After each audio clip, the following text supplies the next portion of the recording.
Good. All right, before we get to lots of stuff, before we get to Kirk Cousins and Nancy Pelosi, that poor thing, that poor victim, Nancy Pelosi, and before we get to Kennedy and Markey and Cuomo and lots of other things, we have to acknowledge, recognize, celebrate our milestones. Last time Turtle Boy was here, he was close. He was close to 100 million clicks. He passed it. Congratulations, Aiden. 100 million clicks for the weird Worcester blogger who is rarely acknowledged in the mainstream media, but God knows people have found him. Is that what it is? Is that what we're calling it? 100 million clicks? 100 million page views, whatever you want to call it. Yeah. If you'd like, I mean, it's totally up to you. We can give you 2 minutes right now to just thank Jerry for making you relevant. If you'd like. That's a good point. It's a good Jerry point. Go right ahead if you'd like. Where would you be? Where would you be without me? I would be nowhere. Obviously, you guys have carried my entire career. Everything I do goes through you. I have to get approval of you before posting a blog. So I thank you for that. And as I said in March, I said, certain people are going to thrive in this environment, in this pandemic. And I said, Turtle Boy is one of them. And you have exposed more phonies, more frauds. I'm surprised that you didn't have the Pelosi story first, because that's been your beat. And you've done a great job of exposing the Karens and the hypocrites out there. I don't know how much longer this is going to last, at least till November 4th, let's be honest. But you got to check out TB Daily News and follow Turtle Boy, because he is the guy breaking all the stories. He's the best journalist in New England. And it's no surprise you got 100 million page views. We had 3 million downloads. Of course, we had it like a few weeks ago. Dave forgot to mention it. Yeah. To me. I said one day, did we ever get to that 3 million mark? He said, oh yeah, it was a while ago. But anyway, we sent out the tweet a couple of days ago. By the way, I didn't even tag you on the tweet, so you didn't even know that the tweet went out. I know. I saw you mentioned it. You did it late. It's a well-oiled machine on this podcast. It really is. Yes. But onward and upward to our next 3 million. We get like 3,600 reviews on Apple Podcasts, which is pretty good. And things are cranking. And it's still pandemic. It's still. Someone was asking me about that yesterday. How are your numbers? I said, remarkably good, because at the beginning of this, do you remember we're thinking no one's going to be listening? I mean, this is a pandemic. We're all going to die. And you're thinking we can't do it. We can't talk about sports. We can't, do what we do because, this is a crisis. And I think we've come out of it. We've pivoted pretty well. We pivoted to pandemic initially, and then lockdowns, and then riots, and and we've tied it all into one neat package every day. And thanks to everybody who's checked this out and checked out TB Daily News. But like I said, we tie this stuff into a nice, neat little package almost every day. And things like this Kirk Cousins story amazes me for two reasons. It amazes me that the blowback, the criticism Kirk Cousins got for acting so cavalier, for reacting so cavalierly to this deadly pandemic, which has killed millions of people around the world. That's one thing. The other thing is this guy, this 32-year-old healthy guy, athlete guy. I mean, guy's in great shape. He actually thinks he might die from the virus. I think he's a fairly smart guy. He has not really read up, has he? He's not really aware of how this virus works if he thinks it might kill him. On that spectrum, if one is the person who says masks are stupid, you all over anybody at this point who's afraid of getting coronavirus, or we're listening, just doesn't even aware of the facts, or I don't know if they're pretending or they're really scared.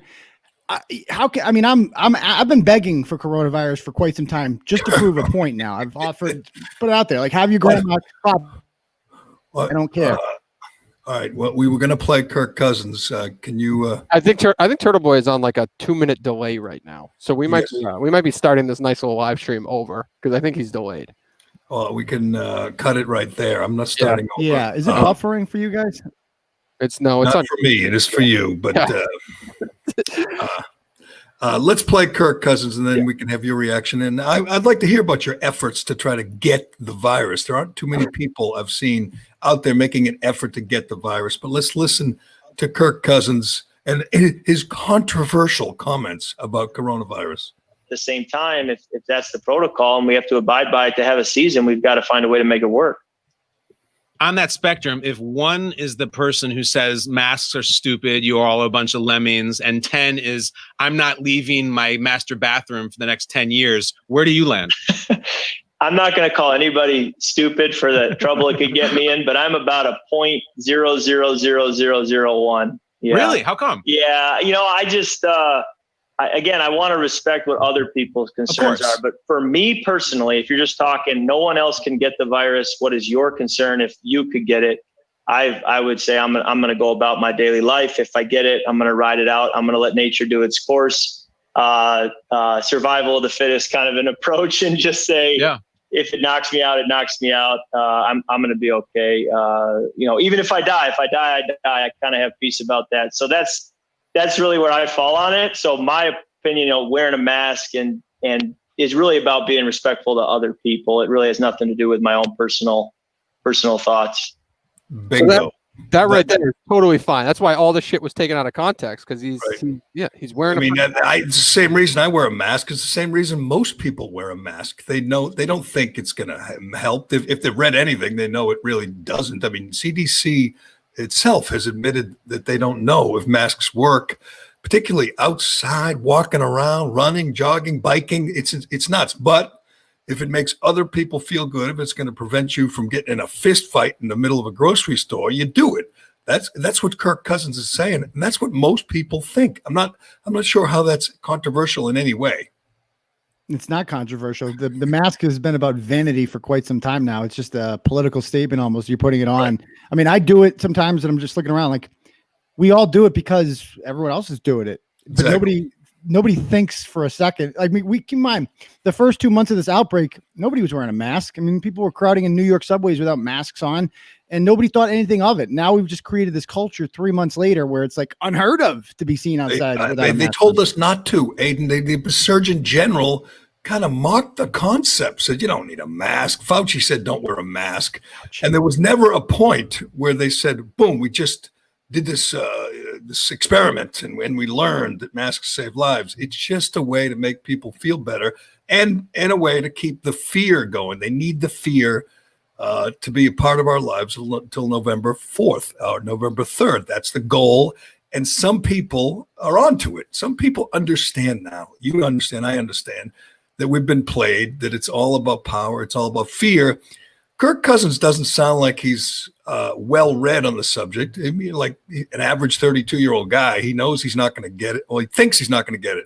And he just kind of cavalierly says, if I die, I die. That pisses some people off. Like, how can you say that? People are dying, but not healthy 32-year-olds. He knows that. I mean, nobody cares that, he's a 32-year-old man choosing to play football, which will, odds are, shorten his life. Right. Or, cause impacts on his children. These people, often quarterbacks, have issues with their children because they get so many knocks to the head. And everybody's fine. Nobody's complaining about that. But God forbid Kirk Cousins get coronavirus. He might get a cold.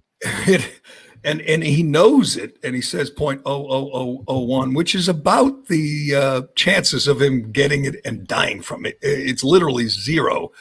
The thing that amazes me, and I've been saying it all week, I thought it was a game changer. Last time we talked, we mentioned this CDC study that came out, I believe, 6 days ago, or this statement, this concession that it's only been 9,200 people who've died for the coronavirus. The other 180,000 died of a combination of COVID and other fatal illnesses, other comorbidities. Last night or yesterday, Tom Seaver passed away. Mets legend, former Red Sox pitcher Tom Seaver, 75 years old. He died of Lewy body dementia, which is one of the worst ways to die. It's brutal, and you can learn all about it from Robin Williams. I think Netflix has a new special on the death of Robin Williams, who died of the same thing. It involves hallucinations and nightmares. It's just brutal. And COVID. So Tom Seaver died of Lewy body dementia and coronavirus. Does that count as a coronavirus? Of course it does. Of course that counts. Yes, but trust me, it's not a big. If it accelerated it for him, That's a good thing, because living, as Robin Williams showed, he couldn't live with it. He killed himself. He couldn't take it anymore. But the idea, and this is amazing to me, Trump retweeted something about the CDC's revised numbers, and the New York Times called it a like wacky or nutty conspiracy theory. The CDC report that the average decedent, the average person who died allegedly of COVID had 2.5 other fatal conditions, other comorbidities. It's a big lie. It's not killing hundreds of thousands of people. It's not killing anybody, literally anybody who's young and healthy when they get it. And somehow, and you see it, you write about it, somehow they're continuing to perpetuate this myth. And I know why. We know why. They want to stop Trump. Teachers unions don't want to go back to work. They want to keep the vacation going. So they're going to continue this lie. Well, but at some point, that's why I'm in this room right now, Jerry. It's like my kids are in there watching Peppa Pig because, the wife is at work and my daughter should be in school right now, but she's not. So she's watching Peppa Pig. It's disgusting. It's incredible. And I wonder, I guess I don't wonder. I know when it's all going to change, November. I know what this is all about, but it amazes me how many lemmings, how many people just blindly follow and think, if they get the virus. Smart people. I know some smart people in their, 30s and 40s who think, or even in 20s, my kids' age, they're friends of my daughter, and they think that if they get the virus, they might die. If they get the virus, the world's going to end. And I'm like, have you read up? But you know what they do? These are generally, they're not, smart conservative people like you and me. These are people who are literally getting their news from John Oliver. And so they think that's not good. So they think that, this is much, much worse than it is. And what happened when the CDC report came out is obviously Trump, ran with it. You and I talked about it. And the liberal media, which is most of the media, went into overdrive to suppress it, to stop it from getting out there. Not some report from, Scott Atlas or some report from, some right-wing think tank, from the CDC. And they said, and as you know, who has COVID now? I saw the Rock has COVID, Jerry. He was on there yesterday. The Rock, like pure family, right? And he's like he went on there yesterday and he's like this whole, I've been through a lot in my life. I've played football. I've done this, but we've never had a challenge quite like this. My wife and my kids have coronavirus. Have a cold. Yeah, nothing's going to happen to them. Like they probably don't even have a cold, Jerry. Most people who get COVID don't even know they had it. I mean, it's the weakest disease it's the weirdest disease because it can be so deadly to you if you are extremely vulnerable. But if you are sick, nothing, like the cold is more dangerous and more just annoying to your lifestyle than COVID is. You don't even know you have it. For crying out loud. Think about it. You mentioned it earlier. Football players, NFL players. I mean, these are the most fearless warriors we have in sports. I mean, these guys take the field knowing they could, end up like Alex Smith with, 27 surgeries and snapping their femur. They could end up like Darryl Stingley or Dennis Bird. They can end up in a wheelchair. These guys don't for a second think, if they're being honest, think, I better not go play. I better not go back to work because I might get the flu. It is and the other thing I think the CDC report and more information has done has exposed people like Kevin Warren, the commissioner of the Big Ten, and other school presidents and chancellors and deans and athletic directors. I mean, we now know Kevin Warren is a political hack who wants to stop Trump, like a lot of academics. He wants to stop Trump. Didn't he meet with Trump the other day? Yep. Clay Travis set up a phone call, and Trump talked about it, said it was a good phone call. He wants the Big Ten back. The pressure is on. The Big Ten is coming back. I think the big lie, I think this is a great story. And it's not because, we get to watch, Michigan, Ohio State. It's because these people, Kevin Warren and others, were exposed. Wouldn't you agree that they weren't doing this for safety reasons? We all know that, right? They weren't doing this for health, to keep, Justin Fields healthy. They weren't. They were doing it for political reasons, just like a lot of academics, principals, superintendents are keeping kids out of school, not for the kids, not for safety, for political reasons.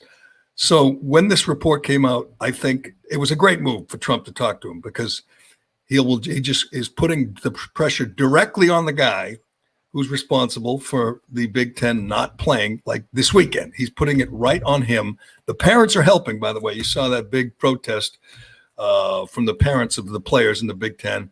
I think it comes back in October and plays, I don't know, 10 games maybe, ends in December, and there will be very little problem. As you know, I mean, there's been no problems with the NHL, the NBA, MLB. There's been no great outbreak.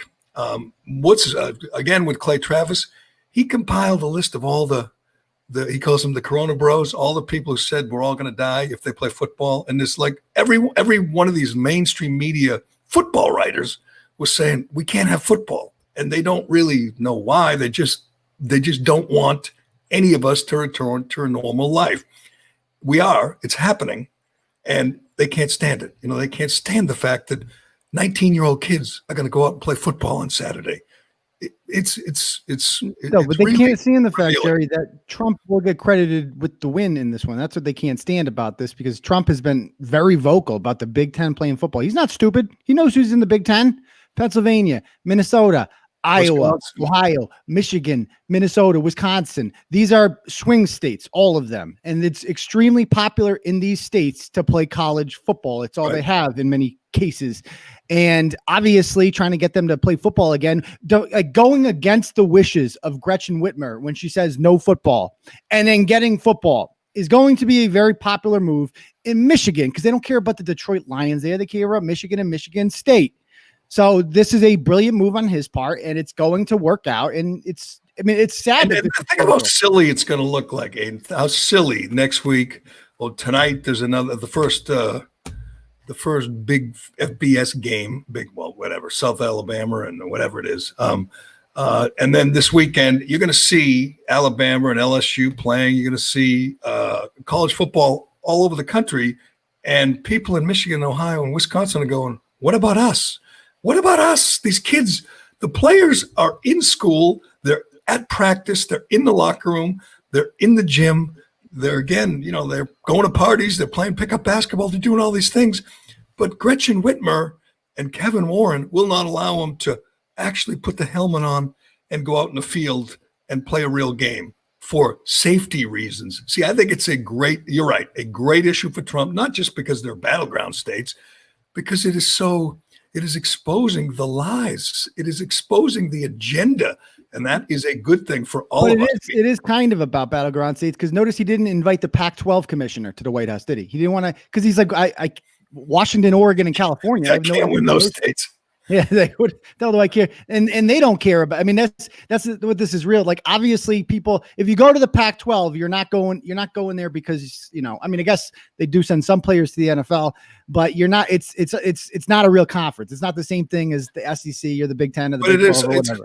Well, actually, in California, I think they can't even go to school. We'll get to California. It's just insane. Then California is just an insane place, and it's not really America. It's just this.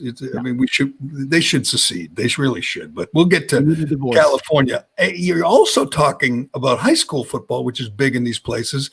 And even if it's not big, you're telling a kid, a 17-year-old, 16-year-old who lives for football, loves football. That's some big kid. That's his life. That's his identity. That's where he gets his self-esteem from football. You're saying you can't play. And the parents and the kids are going, why not? Why not? You can't explain it. You can't say, well, you might get the virus. Well, no, I probably won't. I'm a kid. And if I do, so what? I mean, I think over time, even Democrats are learning the truth about this, and they are forced to lie. They are forced to continue this cover up.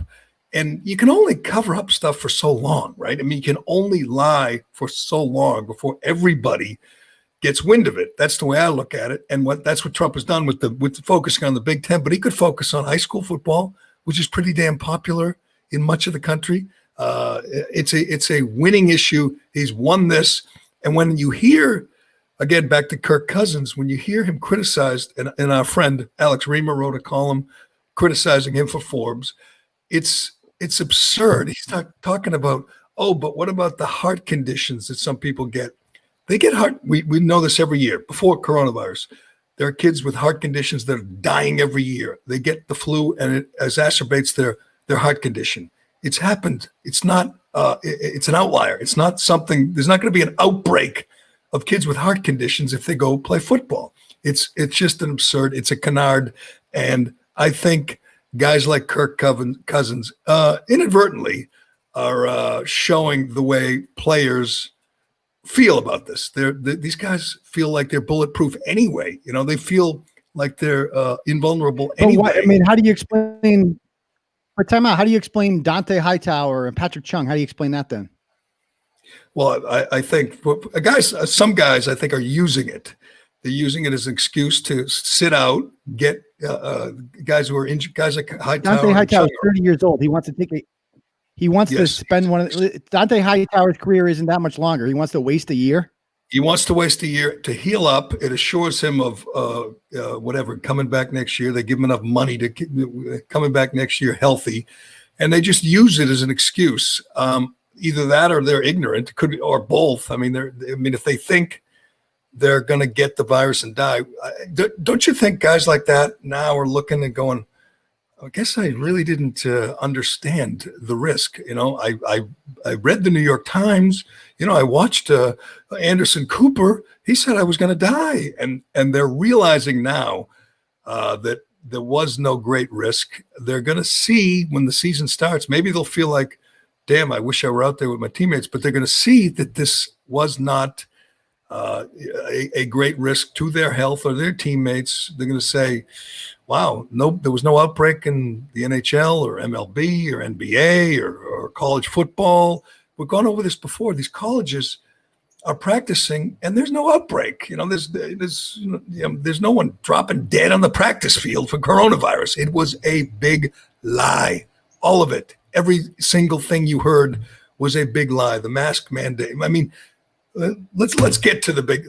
Let me just ask something though, quick, and I don't want to play like sports radio for a second, but the Patriots had 8 opt-outs. There has to be some kind of like organizational approach that was taken for them to lead the league in opt-outs like that. What's the next closest? 2?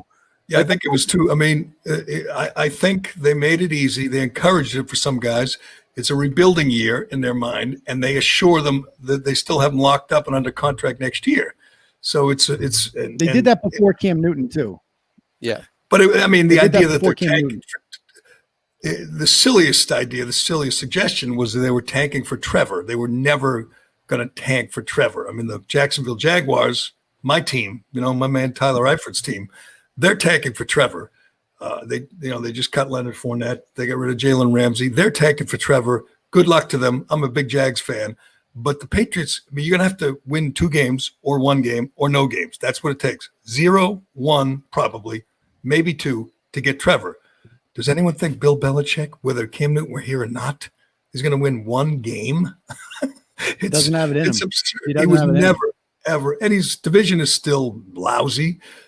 There was no way he was ever tanking for Trevor. It wasn't going to happen. It isn't going to happen. But, you know, I think he had to go on some kind of rant to say expectations aren't high. So if you want to take the year off and take care of yourself, go ahead.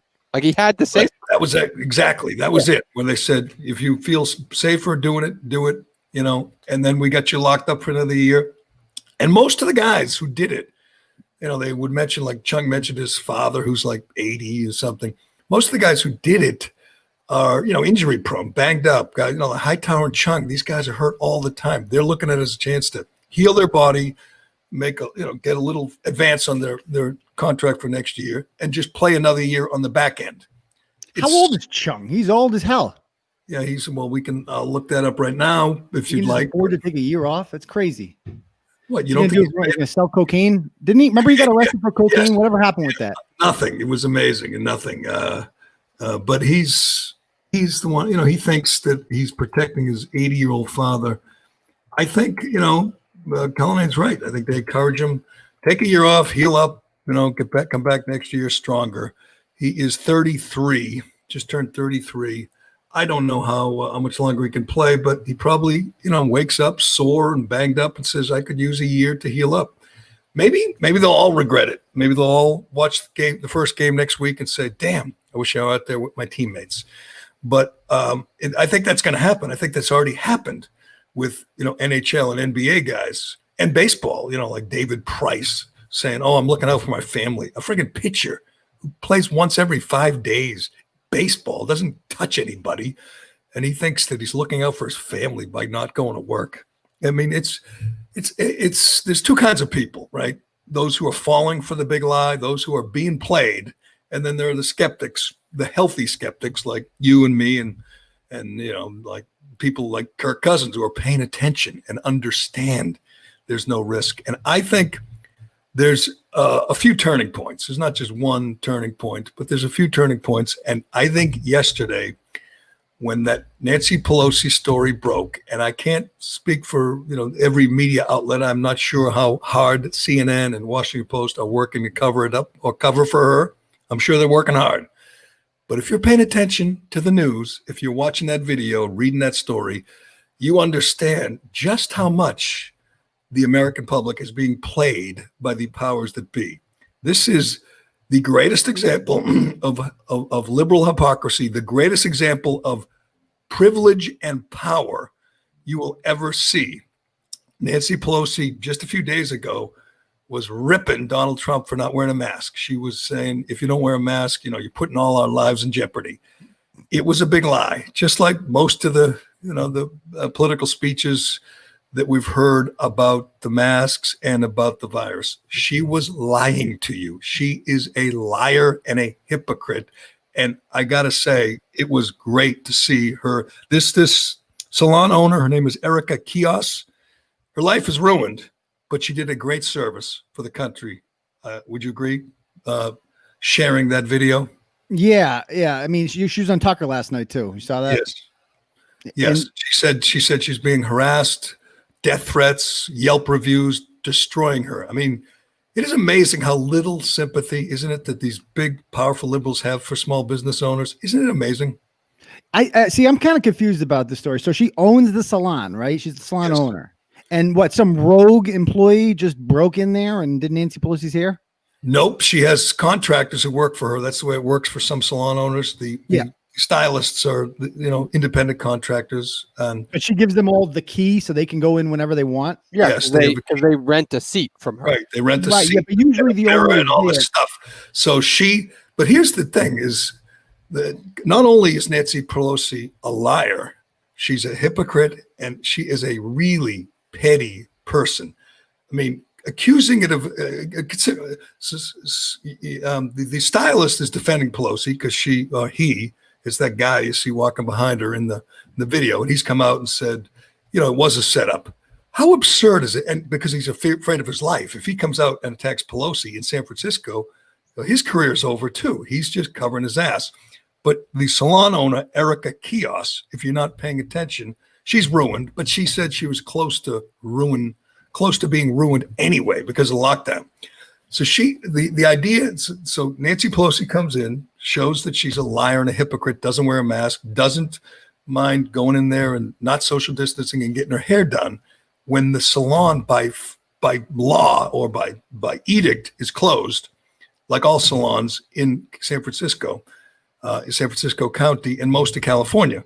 So she knew that. She knew she was breaking the law. Then she comes out and says, oh, I thought it was perfectly legal. She is a liar. If she looked in the cameras and said, oh, we thought it was fine. We asked and they said it was okay. She said I was the only one in there, she said. Right. But you see, she's not. I mean, she's not. She's the only one not wearing a mask, by the way.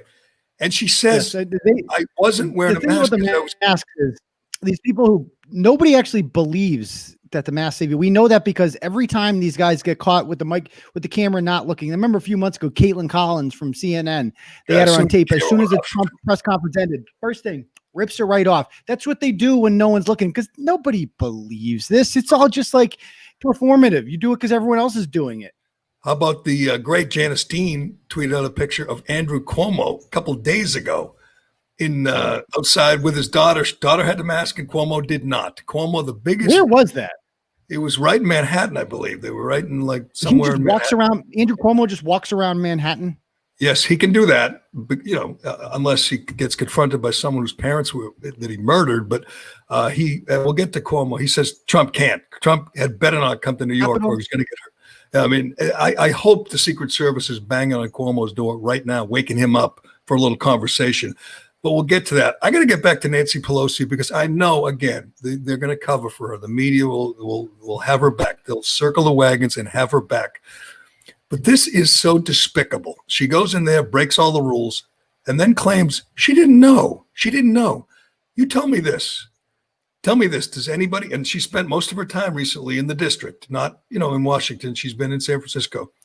Do you know anybody who doesn't know the rules as far as haircuts go? I mean, no. Restaurants, there's certain things that you're not sure about, like, I was in a car dealer recently and I'm looking around and go, do I have to wear a mask when I walk in a car dealer or, outside looking at cars, with my daughter, am I supposed to wear? That's a little nebulous. But the idea that, our hair salons, our barbers open or not? Does anybody not know that? I've been there over the years. I've been there many times. I appreciate the question. And let me just say this. I take responsibility for trusting the word of a neighborhood salon that I've been to over the years many times, and that when they said, well, we're able to accommodate people one person at a time, and that we can set up that time, I trusted that.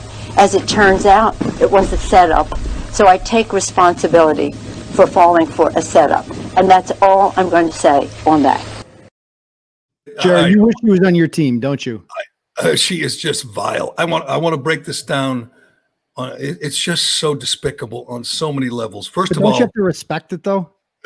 Respect the hustle. We had fighters like that on our team. Yes. She is vile and she is vicious, and she says, "Don't believe your lying eyes. Believe what I tell you." But I want to break this down because it's so absurd on so many levels. First of all, whoever gets a haircut or a blowout or whatever they call it, where it's not one-on-one. She said you're allowed to do it one-on-one. What other way is there to do it? Maybe she's used to having three people, someone's doing her toes and someone's doing her fingernails and getting a picture. But generally when you get a haircut, Aiden, whether you're a man or a woman or a queen like that, you are one-on-one. Again, ask your wife, ask your mother. Does anybody not know whether it's legal to go to a salon or not in their hometown?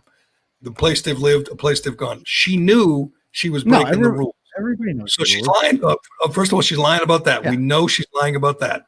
She says, "Of course, I didn't wear a mask. I was getting my hair washed." She says to the media guy, says, "Do you wear a mask when you get your hair washed?" The answer to that is yes. I don't get my hair washed, but I get my hair cut. And I see the other people getting hair, and they have to wear a mask. They wear a mask the whole time. You have to. The hair cutters, the stylists do it, the cashier, everybody has to. She knows that. She doesn't care. She knows masks are useless, and she showed it by her actions, not her words. But we got to get to the setup part. Consider this, how despicable this person is. I was set up. She's accusing this salon owner who is pretty much ruined. Her life savings is gone. Her life is over because of this mandate, because of the tyrants like her, like Pelosi, shutting down small businesses for political reasons. I don't blame Erica Kios one bit for releasing this tape and showing what a hypocrite Pelosi is. It was beautiful. I hope she survives. I hope there's a GoFundMe for her because her business is over. But how exactly would you set her up? Did they call her and say, "Come on in for a haircut"? No. She called them, or her assistant called them, said she needs a haircut. So she goes in there. There are cameras. There's always cameras, according to the owner. Everything is videotaped. They see what a hypocrite she is, and she shows someone, and it breaks, and it's public, and everyone gets to see what a hypocrite. So how exactly was she set up? Set up? Where's the setup? But she knows she comes out with an answer like that, Jerry, because she knows she'll get away with it. She knows her team will Right. actually appreciate that you don't cower to the right, and because you can't give the right any victories. And that's what you want as the leader of your team. Somebody who's just vicious and ruthless and awful. That is Nancy Pelosi. There's a reason that she's the leader of the party. Yes, I often wonder that. I was just looking for the amount of votes she got. She's in a radical district. She couldn't get elected. I mean, if she ran nationally for anything, or even statewide, she probably wouldn't get elected, although California's pretty nuts now. But she couldn't get elected in virtually any other state, any other district, any other office. And yet she's the most powerful, the second most powerful person in the country. Hear her. They get her. We get Paul Ryan. Right. Enough said. And she wouldn't be in the position she's in if they didn't fight so dirty. The reason she's Speaker of the House is the Russian hoax that tarnished the president and drove a lot of the turnout in the midterms and got the House to flip. They lied about Trump. They lied about Kavanaugh. They sullied, the president, and it worked. It got they flipped the House, and she became Speaker. And she shows her true colors. I find it amazing, though, that even liberals don't look at that with disdain, that this woman, that you can't get a haircut, but she can. You have to wear a mask, but she doesn't. And then when she gets caught, she blames the salon owner for setting her up. And she doesn't take any further questions like, how exactly did the setup work, ma'am? What the hell are you talking about, set up? I mean, I will criticize the salon for one thing. They didn't do a great job. She still looks hideous. But anyway, she really is the closest thing we have to Marie Antoinette. Yes. I mean, she is that person. She just doesn't care. She does it because she can get away with it. She lives in, like you said, a radical. She has no chance of losing whatsoever. And when you have no chance of losing, that's how you get people like AOC, Ilhan Omar. I mean, those are the people that have no chance, the most radical, famous ones on the left, because they can do whatever they want. I mean, I'm going to do this every day because it's driving me nuts. It's it's kind of personal. Yesterday, a good friend lost her business. I can't get into any details, but it became personal for a lot of Boston, sports writers and media people when the Fours, a very popular sports bar, announced that they're going under. Was it Jen Royal? They can't hang on. It is not Jen Royal. Really don't know her. I know you guys are good friends.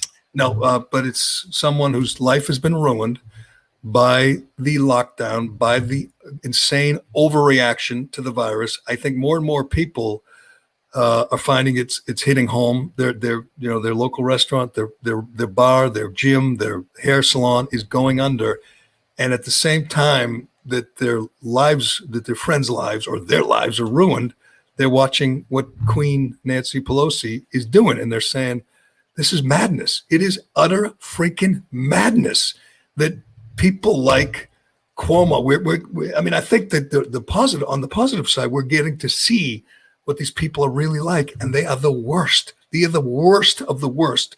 I tweeted this out last night because I was watching the news, and they were going from one city to the next, talking to mayors and governors about, the violence, the looting, the lockdown, whatever. And I'm saying one thing we've learned is the mayors in most of our cities are just awful people. They're incompetent.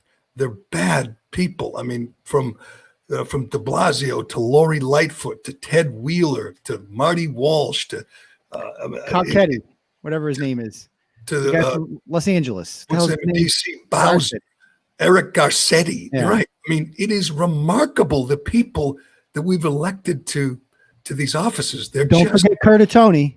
Curtatone, the worst of the worst. The guy who just wants to control you. He doesn't care if what he's doing is working or stopping the virus. He just wants to control you.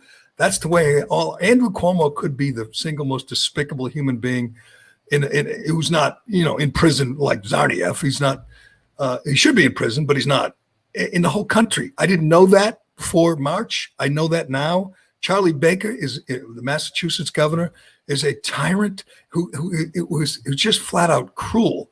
I mean, small business people are begging for mercy, begging. You saw that guy who confronted him in the street. He just gave him the back of his hand and said, "Get lost, bub." The guy whose life is on the line, his life savings is wrapped up in a small business, and he's begging the governor, let us back to work. Believe it or not, it can get worse, Jerry. I mean, have you seen what happened in Australia? We have an Australian person in the comments right now. They arrested a woman yesterday for creating a Facebook group. It's amazing. A pregnant woman. They arrested her and handcuffed her she was on Facebook saying that they should protest this insane lockdown. They arrested her. You're right. I mean, it is scary. It is dystopian, to use the word of the summer. But there's like no mercy for small business. These people, like Baker and Cuomo and Whitmer, who don't miss a paycheck. Hell, Cuomo just added people to his staff. The New York is in great trouble. I mean, let's be honest. New York, Boston, all these cities, businesses are going under, and these governors don't give a shit. It's scary and it's disturbing. And I don't know what you can do about it. And they have the media covering up for them. It's I don't know. They will when they run out of money, which a lot of them have, and now they're going to have to raise taxes. But a lot of the people have fled. The people with all the money have fled the state, so there is no money for taxes. And then what they'll do is they'll ask the federal government for money. Trump will say no, and they'll blame it on him. Right, Trump's the bad guy. That's the plan. That's another reason that I'm so glad that we don't have Mitt Romney in the White House or John McCain or Bush or Paul Ryan type. Because they'd send a check to all these cities that were destroyed by left wing, by Biden voters. They'd be, passing out the money just so they would avoid bad press. They don't want to be viewed as some callous guy who doesn't care about the inner city. He has to. I mean, Trump went to Kenosha. It was a brilliant move, and he didn't meet with Jacob Blake's family. Today, Biden, who said Trump shouldn't go to Kenosha, is going to Kenosha. He's going to meet with Jacob Blake's family. You won't hear about this. Did you see the Breitbart story yesterday about Jacob Blake's father? Dad? He's going to meet with Jacob Blake's father, who, if you haven't heard, and I'm sure you haven't, is a vile anti-Semite. Can I read some of his Facebook posts? Yeah, read some of his Facebook posts, Okay. which hold on. You're allowed to do this on Facebook. You're not allowed to defend Kyle Rittenhouse, but you are allowed or say that lockdowns are bad. But on Facebook, you're allowed to do what Jacob Blake Sr. did. Go ahead. Yep. Here's some of his more famous posts. A Jew can't tell me shit, period. Okay. The same pink-toe Jewish people that control the interest rate control the media. They control minds and money. The Jewish media picks and chooses who is a terrorist and who's not. A cracker Jew can do whatever to a white woman for years, but let a jig try it. It goes on and on. Young black racial, Farrakhan stuff. He's got a picture of Jesus in the toilet. Another one. Here's one. Kamala Harris. Right. They have you goofies fooled, but not me. He's got a picture of this. Is the guy you blew over that one. He's a picture of Jesus in the toilet. He tweets that out, and he tweets out like great praise for Farrakhan. That's the guy meeting with Joe Biden today. Can you imagine if this were some Trump supporter and that kind of stuff was on his Facebook page? Can you imagine? Do you think CNN would do anything else today but show you that picture of Jesus in the toilet?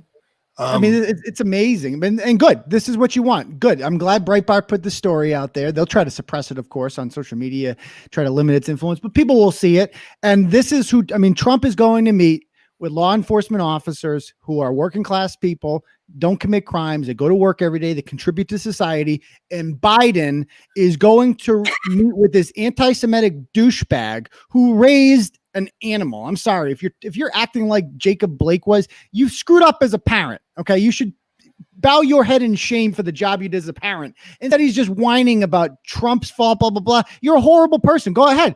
I want that to be the Biden coalition. That's fine with me. And I love the criticism of Trump for not meeting with this guy. I mean, I don't even know if he knew about these Facebook posts or not. You want to meet with this guy, a Farrakhan supporter? You didn't know that. I mean, Trump, I'm sure Kayleigh McEnany, God bless her. I'm sure she's in his ear. I'm sure because she follows this stuff more than we do. And Donald Trump Jr., they know what's going on, and they know they're looking at conservative Twitter and they're seeing that the word is out. We all know about Jacob Blake's past. So there's no reason to meet with this family. You don't have to pretend to care about this guy.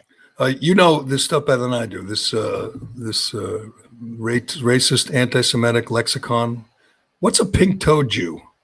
I don't know. He posts. Here's a Facebook post about the pink-toed Jews. don't we all have pink toes kind? I don't know. What does that mean? What does that mean? Any guesses? Which kind? I don't know. I mean, it sounds bad though, man. Oh no, the pink-toed Jew. I mean, this guy is vile. He's just like his son. I mean, he's a bad guy. And Biden is going to have a photo op, hugging him today. Good luck with that, Joe. Good luck with that, Joe Biden, which is the nickname Trump settled on. Joe Biden. I don't like it. Biden. I like what you said. Biden is much better than Joe Biden. But I like doing this. Some people I can clarify the pink toe if you'd like. Oh, you can? Excellent. Yeah, just Cullinane is bringing something to the table here. Yeah, this is what Jacob Blake Sr. is tweeting or Facebooking about pink-toed Jews. Now tell us, what is a pink-toed Jew? Well, they use it mostly on Snapchat, WhatsApp, Facebook, Twitter, and Instagram, and it just refers to a white girl, and that's it. Okay. White, so a white girl. He is obsessed with the white. Like white Jesus. That's why he put Jesus in the toilet, because it was a white Jesus. I mean, I think this guy has a lot to offer. I don't know about you guys. I think he's a uniter, not a divider. I think today's going to go well.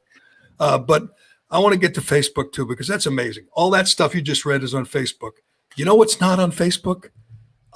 Anything from Kyle Rittenhouse's lawyers. His legal team has been banned from Facebook. If you state the obvious, if you state a fact, which is Kyle Rittenhouse was acting in self-defense, that is an indisputable fact. It's not, admitted to on CNN or on New York Times or Boston Globe, but it's a fact. You've seen the video, right, Aiden? You've seen it, of course. I mean, there's no doubt about it. The first one, they're going to say the second one's obvious self-defense when he shot the guys and he's on the ground. They're going to say the first one was not, because he was running away and it seems like he's cornered there, and then he turns around and the guy's charging at him and he shoots. But again, who runs after a guy with an AR-15? What are you doing? And I love the criticism that, he shouldn't have been there. Well, he was there. He was allowed to be there by law. That you got to get past that. Why should he not have been there, but the rioters should? How does that? Because the rioters, don't you understand, are doing it for the dignity, affirming. Here's what Ayanna Pressley said. They're there affirming the dignity of Black lives. He's a white supremacist terrorist. By the way, Ayanna Pressley is on the list. His lawyers are compiling a list of people who defamed and slandered him. This is the same lawyer who got Nick Sandman a big payout. Yep. And Richard Jewell as well got a big payout for his client, who's not a public figure. You can't just say things like that about him, Ayanna Pressley. They're coming for you once he's acquitted or once the charges are dropped, and they will be. But I find it amazing.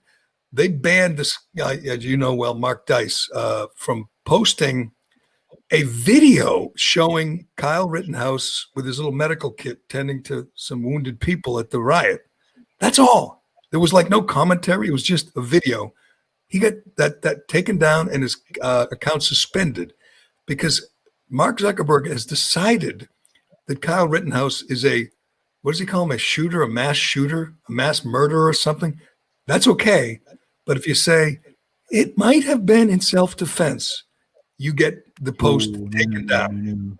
No, absolutely not. I can't be having that. What if they said it's good that he killed pink-toed Jews? Could you do that? I mean, well, can I be? First of all, I invented Facebook censorship. Conservatives are just figuring out about it now. Followers of Turtle Boy know that this has been happening to us since 2016. We've had page after page shut down. I mean, I got shut down. I got shut down because I changed my profile picture to a Yarmouth police badge, honoring Sean Gannon when he was murdered in the line of duty. He had like the thin blue line through it. I got suspended for that because it was promoting sexual violence. So I've been getting. I feel somewhat sympathy for these conservatives, but kind of not, because it's like one of the, where were you for Turtle Boy? You didn't speak out for the little guy, and I'm supposed to feel bad for Mark Dice now? Well, Mark Dice is lashing out at all conservatives and Fox News because they won't report this.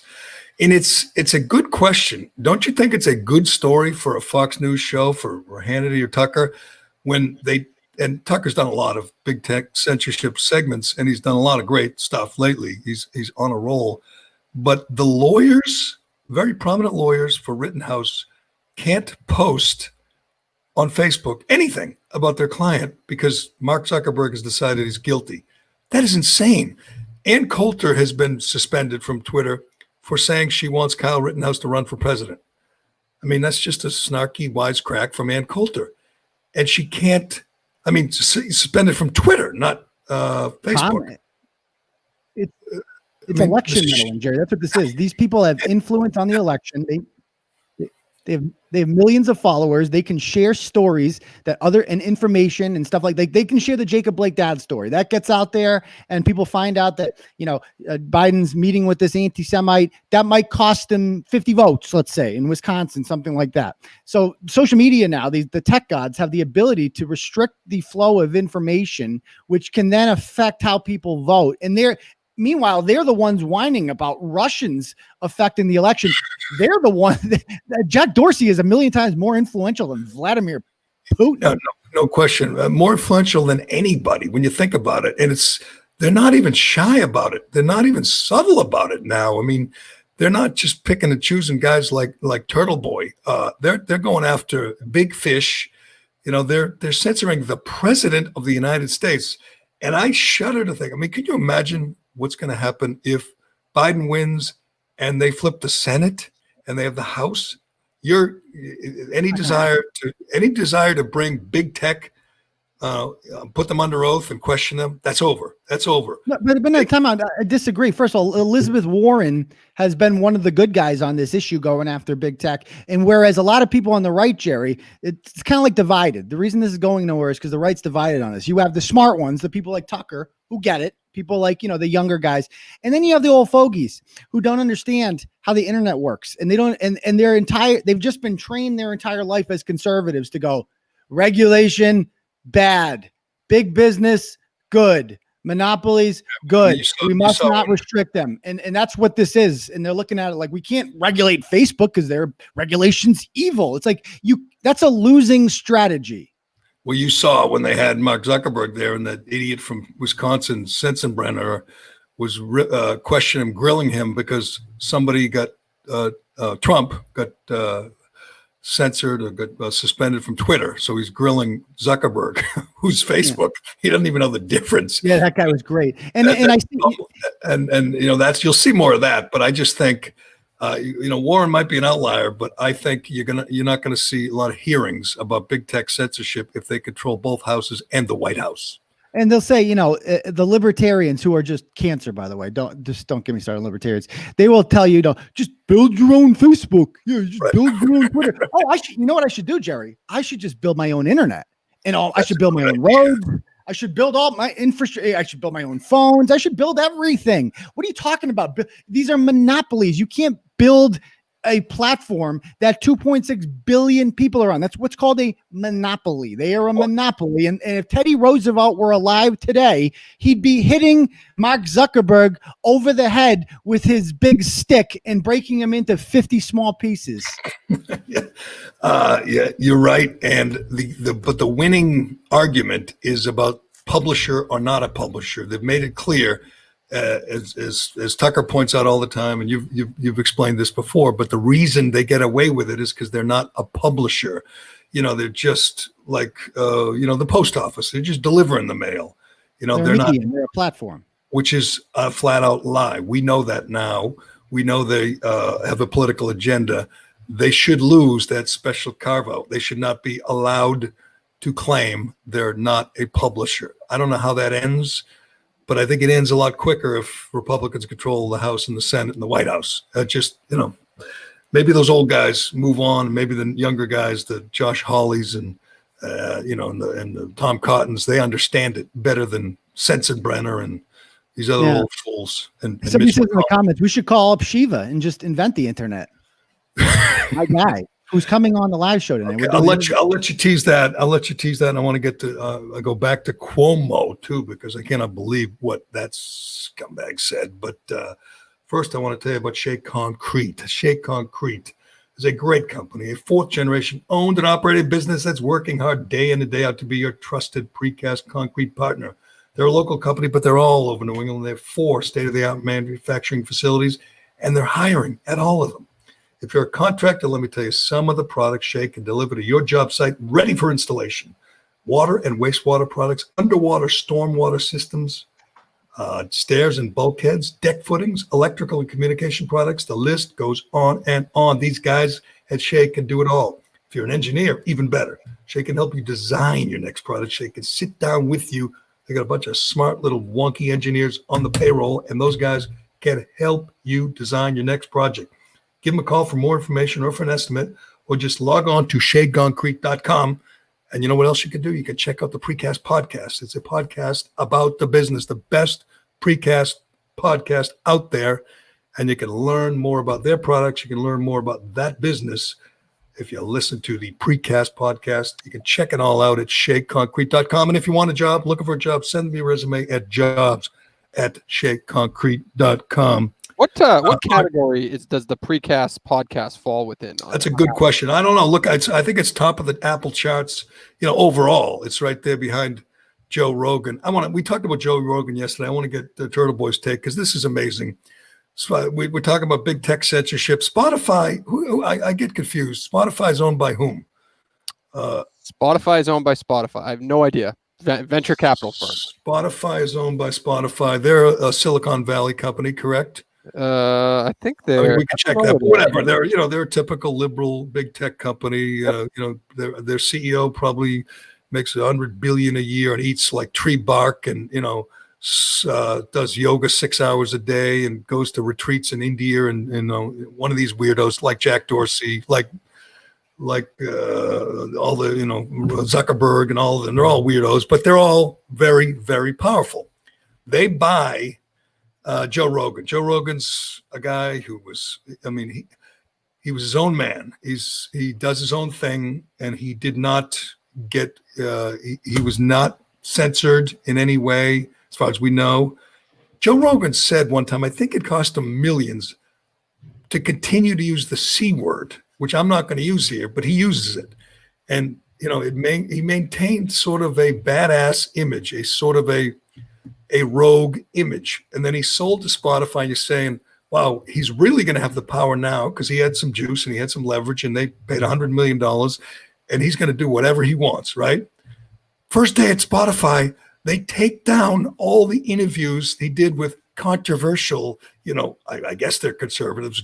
Alex Jones is just a lunatic, Milo Yiannopoulos and others. They take them down. Milo one was down too? Milo's down. And I'm thinking, first of all, Alex Jones is the most entertaining one I've ever heard. He's a lunatic.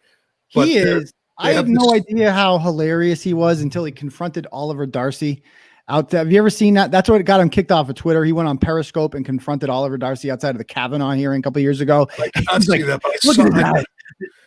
Last time I was at DC, when I was at DC I went to the inauguration in the crowd we were hanging around that night, just walking around DC, which I love to do. He was out there and his followers were all around him and he was ranting and raving. And I'm explaining to my wife, I said, you got to check this guy out. This is Alex Jones. And he had a camera guy following him around. And I'm saying, he's just a conspiracy nut. I would never, listen to him or follow him, religion, but I would laugh. You're right. I would laugh. And when I heard the Rogan thing, I don't know if it's funny intentionally or not, but he's hilarious. I hate conspiracy theories as a rule, and I hate space. I don't like people talking about space aliens, but he does it so passionately and so, forcefully, you can't stop listening. And so this, I would think, if people wanted to check out Joe Rogan on Spotify, it'd be one of the first ones they would go to, but they can't because somebody at Spotify, that guy eating the tree bark and doing meditation all day, that guy said, I don't like Alex Jones, take that down. And either they're business people or they're not. If you're a businessman, you're running and you want to put the best stuff up on Spotify, why don't you just put your politics aside, your hate aside, and put it up there? Alex Jones. Well, hold on. Yeah. I thought the whole purpose of going to Spotify was to avoid censorship that was happening on YouTube. That was my point. I didn't explain it as well as I could, but you're right. He was looking to avoid answering to anybody. He was looking for independence. Yes. So who was betrayed? Was Rogan betrayed, or did Rogan know this going into it? I asked that yesterday. I tweeted that and said, what does Rogan think about this? Have we gotten an answer yet? We have not gotten an answer, but this isn't a sexy defense in any way, but the reality is Spotify is going to make money on new episodes of Joe Rogan. Even though they're carrying the back catalog and maybe they'll get subscribers for the service because of the back catalog, they're not necessarily making new money off of old episodes. So if they raise a problem with some of the episodes in the catalog, if you're Joe Rogan, you say, all right, I don't give a shit. It's on my YouTube page where I make money off that anyway. So do whatever you want. It's not a big deal. I'm just saying that could be Joe Rogan. Does that mean Alex Jones can't come on anymore? Is he banned? No, good question. That would be shit. Like then Rogan is a hypocrite, right? So if Rogan wants to have him on He's again, a recurring guest. He's been on many times, which actually would be an unbelievable marketing idea. That's why I'm kind of you want to talk about conspiracy theories. I'm kind of thinking it's a little bit of a marketing move because they knew this would create a little buzz. Maybe he gets Alex Jones back on and he gets huge numbers again, and then Spotify makes actual dollars off that deal. Ooh, that's a good one. I don't like conspiracy theories in general, but that's a good one. Do you think they did that for a buzz? And they will relent and they'll say, Rogan's his own man. He wins. He can have whoever he wants, and we won't pull it down. There's a bunch of stories. I'm looking to see who else they yanked other than Milo and a couple comedians that have some. I don't. Oh, Gavin McInnes. Milo's career ended after his Rogan appearance because that's where he made the comment about pedophilia and the priest that did whatever with him. He kind of made light of it, and that was on the Rogan show. He's actually exposed by conservatives. I mean, Milo was hilarious. I mean, he's ridiculous. He's absolutely ridiculous. But he's entertaining. These are just entertainers. Why can't we be entertained by funny people? It's a good question. Gavin McInnes is another one who was banned. And Tommy Chong from Cheech and Chong. Yeah, that's right. What's an interesting one, Jerry, is Laura Loomer. She won a Republican primary in a very purple district, and she has a chance to be a United States Congresswoman. She's not allowed to email. The email. She can't do anything. She can't open a bank account, which brings up an interesting thing. It's like, okay, now it's every single congressman in the country has a Twitter account. Can Laura Loomer have one if she wins? No, she can't. It's amazing. I was reading about that. She may win. And she's whatever you call it, Islamophobic. Would you say that? She does not. She's mentally ill. She's insane. She does not like Muslims. But and she's in the general election. I haven't seen the polls, but if she wins, she will go to Congress. And not only is she not allowed Twitter, Facebook, anything, she's not allowed to use like Venmo or PayPal. She's not allowed. I forget which company. We're talking about Comcast or Verizon or whatever. She's been suspended from email. She can't email, and she might be a congressperson, which is amazing. An amazing story. She's banned from Uber, Jerry, as somebody pointed out. Uber. She can't take an Uber. You know what? She might be a nut, but wouldn't you like to see her win just for the theatrics of it all? Oh my God! You can't. She's been kicked out of congressional hearing before. I remember. Right. It was a viral video about a year or so ago when the Republican from Missouri there started doing the auctioneering part because she disrupted it with her camera and started complaining about Twitter. Why am I kicked off of Twitter? Blah blah blah. And then the guy started. Well, I'm at 150, 250, she that could be her colleague at this time next year. I know she's going to be sitting next to Ilhan Omar, who's anti-Semitic as it come, who said some people did something, and you're going to have her right next to her that anti-Muslim, two young firebrands. Boy, that'll be wild. I got to ask this yesterday. I got to ask you this. Do you know who Duncan Trussell is? Doesn't ring a bell. Duncan Trussell's a comedian. He is the first guest, I think the first guest of on Spotify of Joe Rogan. Comedian, maybe he's an interesting guy, but let me ask you this. The interview is 5 hours and 21 minutes. I'm looking at the time of this podcast right now, and I'm saying we can't go much longer. People don't have great long attention spans. 5 hours and 21 minutes. Is anyone you've ever met in your life, heard in your life, that interesting? It's the number 2 podcast overall on Apple Podcasts right now. Duncan Trussell, 5 hours and 21 minutes. I think Joe Rogan's a little bit overrated. I mean, I've listened to his show. I've never listened to an entire Rogan show, but I think no matter Rogan adapts to his opinion changes based on who his guest is. If he has a liberal on, he becomes a liberal. If he has a conservative on, he becomes a conservative. I think he's a little bit overrated. Right. And he endorsed Bernie Sanders, which was a big deal, but it was like the least thoughtful, well thought out endorsement. Just says, yeah, I like him. I like him a lot. He's not that interesting of a person. It's But he's a good interviewer. And I've heard some, I look at it and see if it's someone I'm interested in. I'll listen if it's someone I'm interested in hearing from. And, some of the good ones that you've liked, like Tim Pool with Jack Dorsey. I like that was a great episode. Yes, and he's had some, we had Bill Maher on. He actually made me like Bill Maher, which was pretty wild. And he had our friend Lenny Clark, which was great. But 5 hours and 21 minutes with anybody. I mean, Fidel Castro didn't talk that long, did he, when he gave those speeches that went on? I mean, maybe he hits a lot of people that do cross-country trips. You know what I mean? Like cross-country truckers. I got you. There you go. But I'd like to. I'd like to hear. Sit down for 5 hours and get grilled. Get grilled is Andrew Cuomo. Did you hear what this asshole said yesterday about Trump? Like going back to New York. Trump's from New York. Trump has a home there. Trump has a tower there. I don't know if you're aware of it. Trump Tower. That clown De Blasio painted Black Lives Matter out in front of it. He didn't social distance. He stood right next to Al Sharpton and painted the street. You can't go to church. You can't go to school.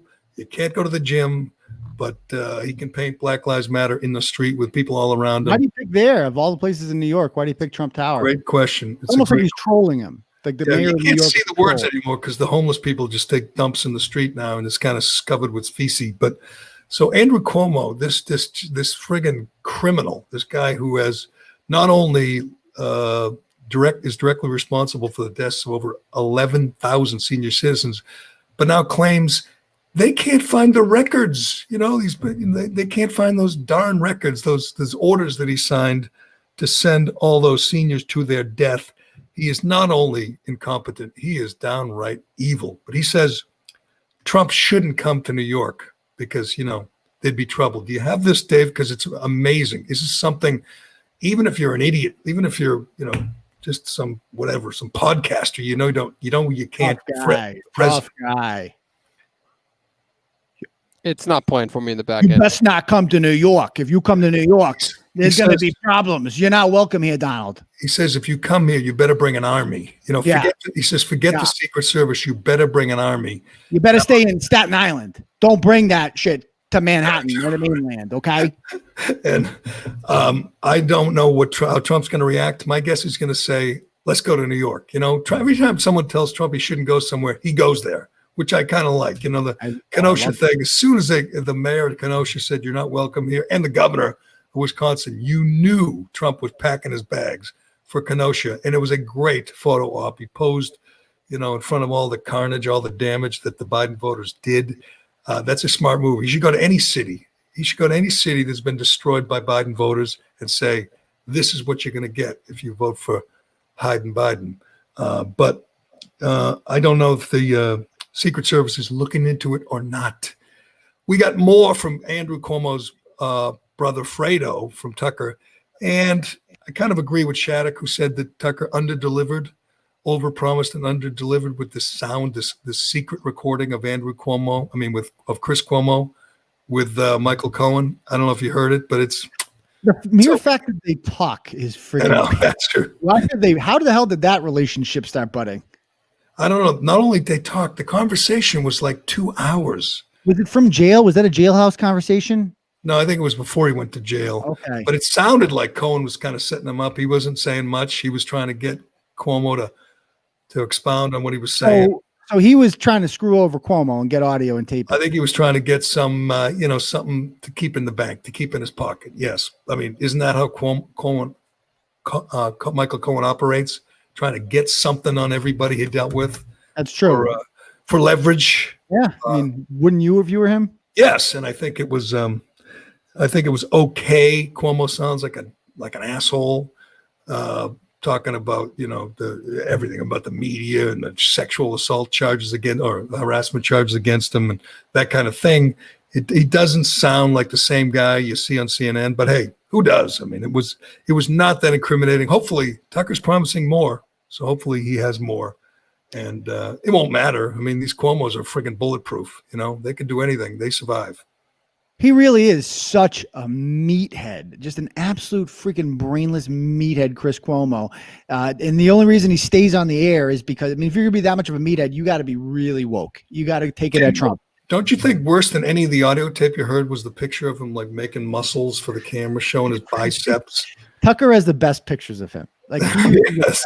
How about the video when he's working on the computer, like at work, and he's doing one arm like things with dumbbells? It's just, it is hilarious. But all right, Turtle Boy, here's to your next 100 million. Congratulations on the 100 million. You have a big live show tonight that you want to tease, which sounds like it's going to be crazy. Yes. So we have Dr. Shiva Ayyadurai, the runner-up in the recent senatorial primary for the Republicans. He lost to Kevin O'Connor by over 50,000 votes and over 20 points. However, he is making some very serious allegations that over 100,000 ballots with his name on it were destroyed. So he's going to try to convince me tonight this happened, because as for now, I don't believe him. So this will be, I mean, assume he's going to go off the rails. You're hoping he goes off the rails. He's going to go off the rails. He's going to go off the rails. What else you got on TB Daily News? You had some great stuff.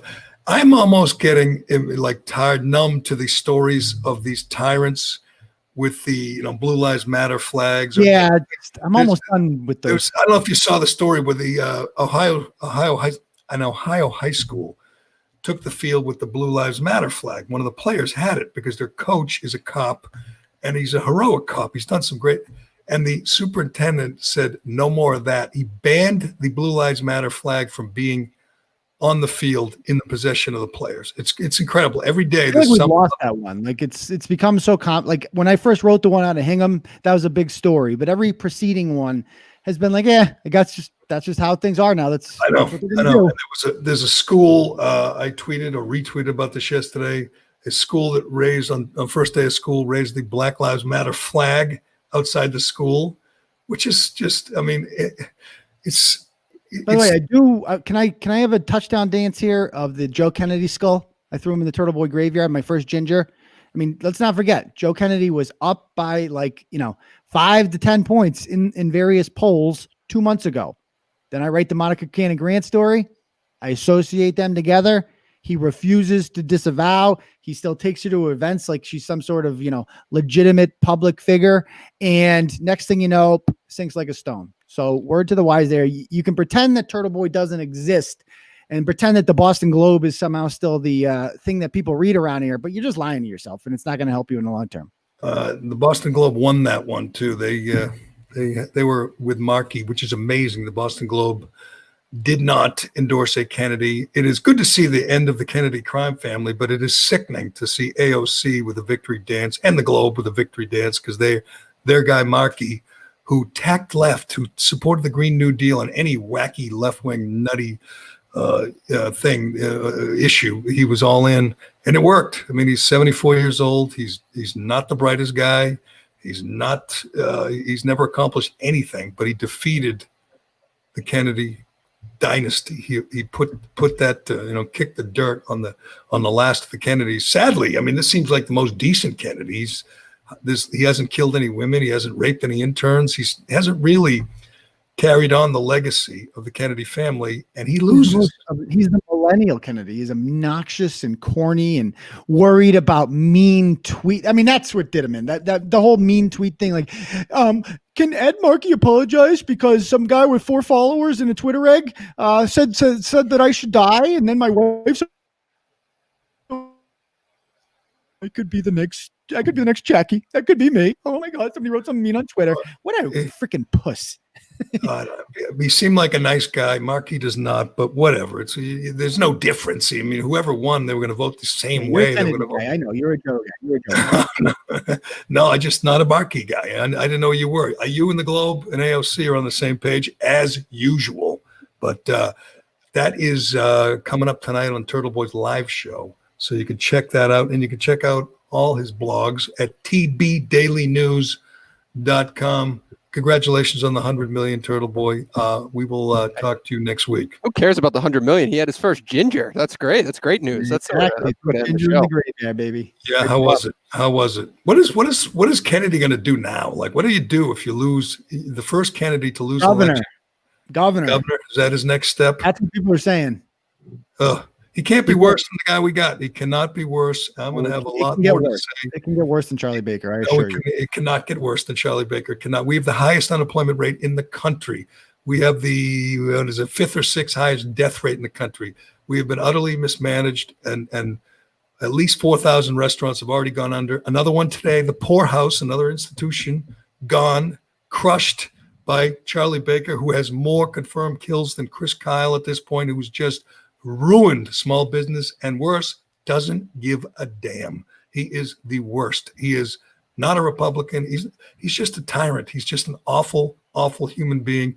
These restaurants every day, they're just going away, disappearing. What are they going to replace everything with? Like, is it going to be Chili's? Maybe like the ground. Maybe the ground round will come back. Like it's going to be Subway. It's going to be Chili's. What these tyrants do is they do the dirty work for the big corporations. They're doing it for Amazon, for Lowe's and Home Depot and McDonald's, and they're crushing independent business, independent stores and hair salons. The only thing left when Charlie Baker and Andrew Cuomo and Gretchen Whitmer are done will be Supercuts, Chili's, Applebee's, Subway, McDonald's, and then Amazon and they're ruining the soul of this friggin'. I mean, I don't want any more like Thai mocha latte martinis. I'd like dollar draft, please. Starbucks will be fine. The independent coffee shop guy will disappear like AJ Baker's police report, just gone into the wind, into the breeze. That's the goal. Everything's going to be corporate. Everything's going to be, just the cookie cutter, and all the independent places, which with soul, as you say, with character, will be gone thanks to this tyrant Charlie Baker and all the fools out there who support him. All the fools who, when they get a call from a pollster, said, "Yeah, he's doing a wonderful job." I'd like to have one of them. You know what? Can we get somebody on this podcast next week Sure. who wants to defend Charlie Baker, who likes Charlie Baker, who thinks he's doing a great job? By the way, I had a source on the task force that liked Charlie Baker at the beginning of the lockdown, who hates him now, who said he won't listen. He does not care. He is out of control. He has two goals in mind: to continue to get the love from the Globe and the voters, and to get his guy elected. It's a disaster. It's tragic. I guess I am a small businessman now, and so are you, Turtle Boy. But God, would I hate to own a gym or a restaurant and just watch my life go up in flames while this monster just giggles and smiles and says, "Hey, we got to flatten the curve."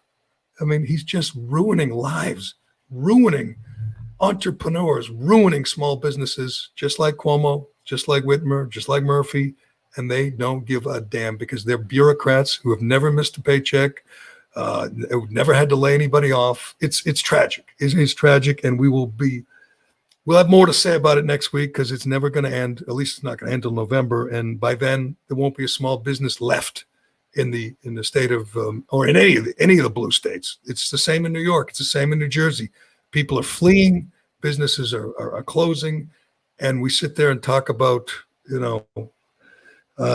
whatever, masks. Talk about, do masks work? I tell you what doesn't work: lockdowns don't work. We know that now. It's proven. It's established. It is heartbreaking, just heartbreaking. But all right, football. Next week we'll do some football, and we'll do some lockdown, and we'll do some other things. But thanks to everybody. We passed 3 million downloads about the same time the Turtle Boy passed 100 million.